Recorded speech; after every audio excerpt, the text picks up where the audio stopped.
Malaking usapan ngayon sa NBA World matapos lumabas ang ulat na ang Los Angeles Lakers ay handang mag-all-out para makuha si Giannis Antetokounmpo sa darating na off-season. Ayon sa report ni Sam Amick ng The Athletic, malinaw umano ang direksyon ng Lakers. Gusto nilang buuin ang isang bagong dominanteng tandem sa liga sa pamamagitan ng pagsasama ni Giannis at Luka Doncic. Para sa kanila, ito ang posibleng maging susunod na kombinasyon na kayang magkontrol ng NBA sa loob ng maraming taon. Kung titingnan natin, hindi lang ito simpleng roster move. Ito ay strategic move kung sakaling mangyari.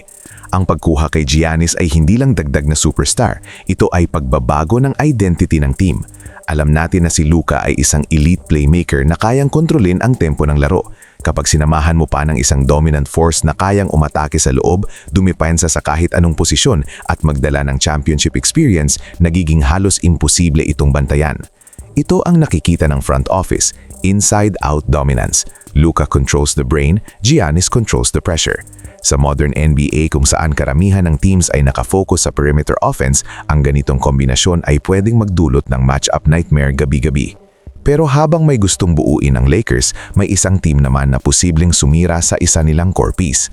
Ayon din sa mga ulat, ang Utah Jazz ay agresibong susubukang kunin si Austin Reeves sa summer.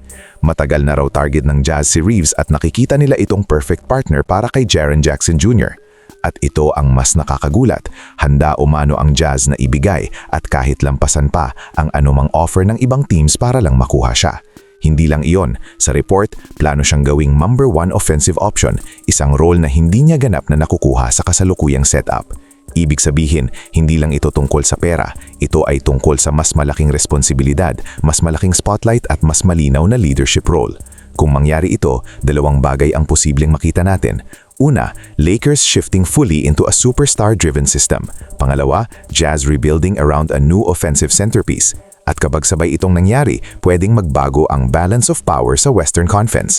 Sa ngayon, wala pang final na kasunduan, pero malinaw na may malalaking galaw na pwedeng mangyari sa off-season, isang posibleng super team na binubuo at isang rising guard na maaaring magkaroon ng sariling kuponan.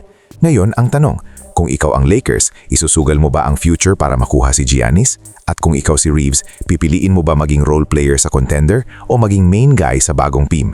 Comment nyo sa baba ang inyong opinyon. Bucks, they had cut the lead to 2. Here's Mark Sears driving, penetrating, can't get it. Giannis flushes it home. Save that possession, ball from going out of bounds.